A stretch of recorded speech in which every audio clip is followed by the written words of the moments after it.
Hello friends, মিঠুর পাকশালায় আপনাদের সবাইকে স্বাগত। আজ আমি 2 কাপ ওটস ও হাফ কাপ বাদাম দিয়ে খুবই হেলদি ও টেস্টি একটা রেসিপি আপনাদের সাথে শেয়ার করছি। এজন্য প্রথমে একটা মিক্সিং জার নিয়ে নিয়েছি। এতে আমি মেজারিং কাপের 2 কাপ পরিমাণে ওটস নিয়েছি। ওটসটাকে একটু মিক্সিতে দিয়ে গুঁড়ো করে নিলাম। দেখুন ওটসটা গুঁড়ো করে নিয়েছি। এটাকে খুব বেশি মিহি করে গুঁড়ো করার প্রয়োজন নেই, কারণ ওটস এমনিতেই খুব নরম হয়, খুব চটজলদি ওটস ভিজে যায়। সেই জন্য ওটসটাকে আমি দেখুন একটু গুঁড়ো করে একটা পাত্রের মধ্যে নিয়ে নিলাম। এরপর এখানে স্বাদ মতো লবণ দিয়ে দিচ্ছি। লবণটা দেওয়ার পর শুকনো অবস্থায় হাতে করে একটু এভাবে মিশিয়ে নেব। লবণটা খুব ভালো মতো মেশানো হয়ে গেছে। তারপর এখানে আমি একটা মিডিয়াম সাইজের সেদ্ধ আলু নিয়েছি। সেই সেদ্ধ আলুটাকে একটু গ্রেটারের সাহায্যে গ্রেট করে নেব। গ্রেট করে নিলে এটা মাখার ক্ষেত্রে সুবিধে হবে, সেই জন্য আলুটাকে আমি গ্রেট করে নিলাম।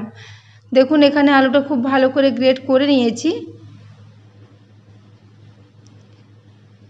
এরপর আমি এখানে টক দই নিয়ে নিয়েছি। বাড়িতে থাকা টক দই নিয়েছি। এখানে 3 টেবিল চামচ পরিমাণে টক দই দিয়ে দিচ্ছি। এখানে আপনাদের কাছে যদি দই না থাকে সেক্ষেত্রে এটা জল দিয়ে মেখে নিলেও অসুবিধে নেই। সেক্ষেত্রে অল্প অল্প করে জল দিয়ে এটাকে মেখে নেবেন। আমি প্রথমে আলু ও টক দইটা দিয়ে এই মিশ্রণটা মেখে নেব।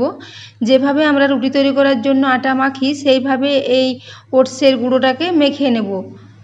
সেদ্ধ আলু ও দইটা দিয়ে প্রথমে মেখে নেব, তারপর যদি জলের প্রয়োজন হয় তখন আমি একটু জলের ব্যবহার করব। সেজন্য আগে এটাকে ভালো করে ঠেসে ঠেসে মেখে নিচ্ছি খুব ভালো করে। দেখুন ওটসটা দই ও সেদ্ধ আলু দিয়ে অনেকটাই মাখা হয়ে গেছে, তবু এখানে এটা এখনও কিছুটা শক্ত মনে হচ্ছে এবং এটা কিছুক্ষণ রেস্টে রেখে দিলে ওটসটা ভিজে গেলে ওটস অনেক সময় বেড়ে যাবে। সেই জন্য আর একটু জল দেব। এখানে আমি প্রায় 2 চামচ মতো জল দিয়ে দিলাম। 2 বড় চামচ মতো জল দিয়ে দিলাম। জলটা দিয়ে আবারও ভালো করে মেখে নিচ্ছি। যেহেতু ওটসটা ভিজে গেলে বেড়ে যাবে, সেই জন্য এটা তখন আবারও শক্ত হয়ে যাবে, সেজন্য একটু একটু জল দিয়ে আবারও এটাকে মেখে নিলাম। দেখুন এইভাবে ভালো করে আমরা যেমন রুটি তৈরি করার জন্য নরম ডো তৈরি করি সেরকম নরম করে এটাকে মেখে নিয়েছি, কারণ এটা ভিজে থাকার পর আবারও অনেকটা শক্ত হয়ে যাবে। সেজন্য প্রথম অবস্থাতে এটাকে একটু নরম করে মাখতে হবে। দেখুন এটা এখন মাখা হয়ে গেছে। এরপর এটাকে ঢাকা দিয়ে আমি 10 মিনিটের জন্য সাইডে রেখে দেব। এদিকে আবারও মিক্সিং জারটা নিয়ে নিয়েছি। তারপর এখানে আমি মেজারিং কাপের হাফ কাপ পরিমাণে চিনেবাদাম নিয়েছি। চিনেবাদামটাকে একটা কাপড়ে ঘষে পরিষ্কার করে নিয়েছি। কাঁচা বাদামই নিয়েছি। এরপর এখানে হাফ চা চামচ পরিমাণে গোটা ধনে, হাফ চা চামচ পরিমাণে গোটা জিরে এবং 8 থেকে 10টা গোলমরিচ নিয়েছি গোটা এবং 2টো কাঁচা লঙ্কা। ওই সাথে আমি স্বাদ মতো লবণও নিয়ে নিয়েছি। এরপর সমস্ত কিছু দিয়ে ঢাকা দিয়ে প্রথমে এটাকে একবার মিক্সিতে ঘুরিয়ে নেব। দেখুন এটাকে শুকনো অবস্থাতে আগে মিক্সিতে ভালো করে ঘুরিয়ে নিয়েছি। এটা এখন অনেকটাই দানা দানা আছে এবং কিছুটা গুঁড়ো হয়েছে। এরপর আমি এখানে জল দিয়ে দিচ্ছি। মেজারিং কাপের হাফ কাপেরও কম পরিমাণে জল দিয়েছি। তারপর এটাকে আবারও একবার ঘুরিয়ে নিয়েছি। এটাকে খুব বেশি মিহি করে বাটবো না, কারণ এর মধ্যে গোটা গোটা বাদামের অংশ থাকলে এটা খাওয়ার সময় খুবই ভালো লাগবে। সেই জন্য আমি কিছুটা গোটা গোটা দানা রেখে সেরকম অবস্থায় এটাকে বেটে নিয়েছি। এদিকে গ্যাসে একটা আমি আবার ফ্রাই প্যান বসিয়ে দিয়েছি। তারপর এখানে ছোটো চামচের 2 চামচ পরিমাণে সাদা তেল নিয়ে নিলাম। তেল যখন ভালো মতো গরম হয়ে যাবে তখন এখানে আমি হাফ চা চামচ পরিমাণে এখানে নিয়েছি মৌরি। মৌরিটাকে তেলের মধ্যে দিয়ে খুব ভালো করে একটু ভেজে নেব। এরপর আমি এখানে 1 মুঠো পরিমাণে কিশমিশ দিয়ে দিচ্ছি। কিশমিশটাকে দিয়ে একটু এই তেলের মধ্যে নেড়ে চেড়ে ভেজে নেব। যতক্ষণ না কিশমিশটা খুব ভালো মতো ফুলে আসছে ততক্ষণ পর্যন্ত এটাকে এভাবে নেড়ে চেড়ে ভেজে নিতে হবে। দেখুন কিশমিশটা এখন অনেকটাই ফুলে আসছে। কিশমিশটা খুব ভালো মতো ফুলে গেছে। এই অবস্থায় আমি বাদামের যে মিশ্রণটা করে রেখেছিলাম সেটা এখানে দিয়ে দেব। তো বন্ধুরা, আমার আজকের এই ওটস ও বাদামের খুবই হেলদি ও টেস্টি একটা রেসিপি যদি আপনাদের ভালো লাগে তাহলে চ্যানেলটি সাবস্ক্রাইব করে আমার পাশে থাকবেন এবং রেসিপি পছন্দ হলে বন্ধুদের সাথে অবশ্যই একটু শেয়ারও করে দেবেন। দেখুন এখানে আমি সমস্ত বাদামের মিশ্রণটাকে নিয়ে নিলাম। বাদামের মিশ্রণটাকে নিয়ে পর এখন গ্যাসের ফ্লেমটা একদম লোতে রেখেছি। লো ফ্লেমে এটাকে খুব ভালো করে মিশিয়ে নেব এবং এটাকে আমি প্রায় 5 থেকে 6 মিনিট জন্য এটাকে তেলের মধ্যে দিয়ে খুব সুন্দর করে একটু ভাজা ভাজা করে নেব। দেখুন এটাকে আমি নেড়ে চেড়ে খুব ভালো করে ভেজে নিচ্ছি। এরপর আমি এখানে কালারের জন্য হাফ চা চামচ পরিমাণে হলুদের গুঁড়ো দিয়ে দিলাম। হলুদ গুঁড়োটা দেওয়ার পরও আবার বেশ খানিকক্ষণ এটাকে ভেজে নেব। এটা যখন খুব ভালো মতো ভাজা হয়ে যাবে তখন এটা দেখুন গ্যাস থেকে প্যান থেকে অটোমেটিক উঠে আসবে।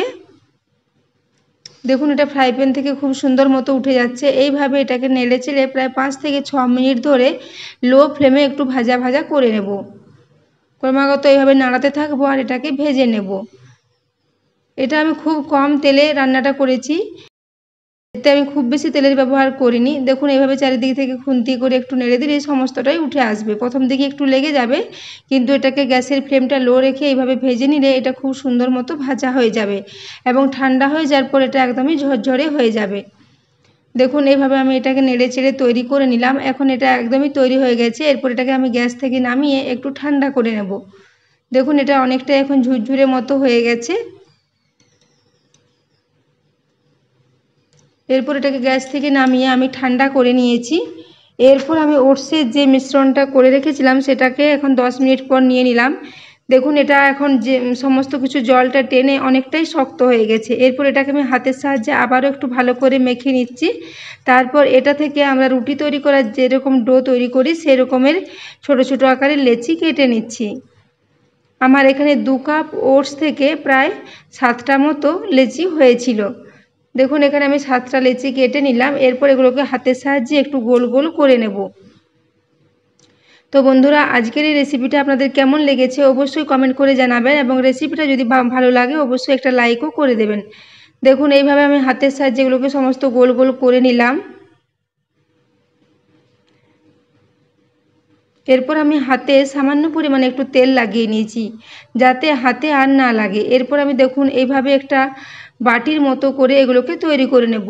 এইরকম আঙ্গুলে করে চাপ দিয়ে দিয়ে এগুলোকে আমি বাটির মতো করে নেব, তাহলে ভেতরে পুরটা রাখতে সুবিধে হবে। দেখুন এইভাবে হাতে করে চাপ দিয়ে দিয়ে একটু কিনারাটা উঁচু মতো করে নিলাম। তারপর এখানে যতটা পুর দেওয়া যায় ঠেসে ঠেসে ভালো করে পুরটাকে ভেতরে দিয়ে দিয়েছি। এরপর চারদিকের থেকে মুখটা এইভাবে টেনে টেনে বন্ধ করে দেব। তারপর এটাকে উল্টে দিয়ে হাতের সাহায্যে এইভাবে গোল করে নেব। তারপর এটাকে আবারও আমি কিছুক্ষণ এইভাবে হাতের সাহায্যে একটু চ্যাপ্টা চ্যাপ্টা করে নেব।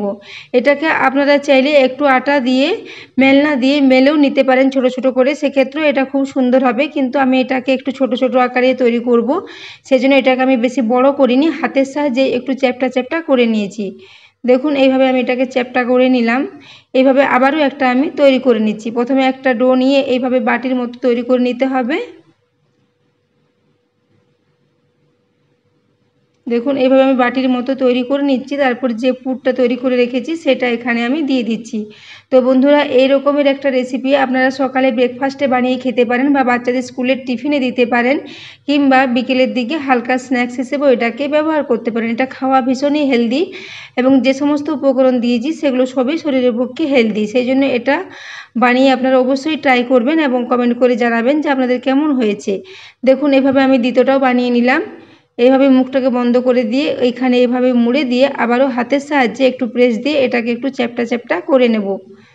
একটু পাতলা পাতলা চ্যাপ্টা চ্যাপ্টা করে এইভাবে হাতের সাহায্যে চাপ দিলে পুরটাও চারিদিকে খুব ভালো মতো ছড়িয়ে যাবে। দেখুন এইভাবে আমি পাতলা পাতলা করে একটু চ্যাপ্টা করে নিলাম। এরপর আমি বাকিগুলো ওই একই পদ্ধতিতে তৈরি করে নেব। এখানে প্রথমে আমি 4টা তৈরি করে নিয়েছি, বাকি 3টে আবার পরে করে নেব।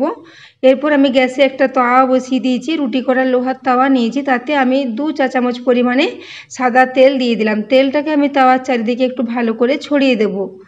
এইভাবে আমি চারিদিকে তেলটাকে ছড়িয়ে দিচ্ছি। তারপর যখন খুব ভালো মতো তাওয়া গরম হয়ে যাবে গ্যাসের ফ্লেমটা একদম লো করে দিচ্ছি। লো ফ্লেমে আমি এখানে ওটসের যে ছোট ছোট পরোটার মতো তৈরি করেছিলাম সেই পরোটাগুলো এখানে দিয়ে দিচ্ছি।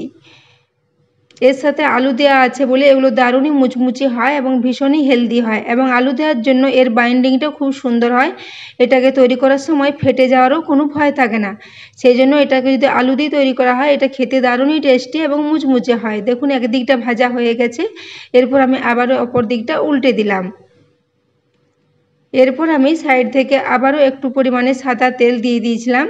তারপর এটাকে উল্টে পাল্টে এইভাবে আমি প্রায় 5 থেকে 6 মিনিট ধরে একটু লো ফ্লেমে এগুলোকে ভেজে নিতে হবে। যেহেতু এগুলো একটু মোটা মোটা ছোটো আকারের, সেজন্য একটু গ্যাসে লো ফ্লেমে এগুলোকে সময় নিয়ে ভেজে নিতে হবে। দেখুন এগুলোকে আমি একটু লাল লাল করে খুব সুন্দর করে ভেজে নিয়েছি। এরপর আমি এগুলোকে একটা প্লেটে তুলে নিচ্ছি। এগুলো বাচ্চা থেকে বড় সবাই ভীষণই পছন্দ করবে এবং এগুলো আমাদের শরীরের পক্ষে ভীষণই হেলদি, তাই এটাকে আপনারা অবশ্যই ট্রাই করবেন বন্ধুরা।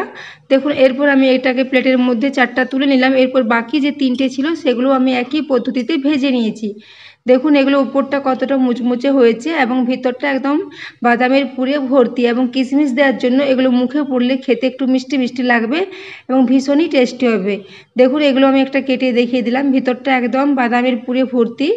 তো আপনারা যে কোনো দিন এগুলো বানিয়ে দেখতে পারেন, খেতে দারুণ টেস্টি হয়। তো বন্ধুরা এতক্ষণ পর্যন্ত রেসিপিটি দেখার জন্য আপনাদের অশেষ ধন্যবাদ। দেখা হচ্ছে পরের কোনো রেসিপিতে। ততক্ষণের জন্য সবাই সুস্থ থাকবেন, ভালো থাকবেন।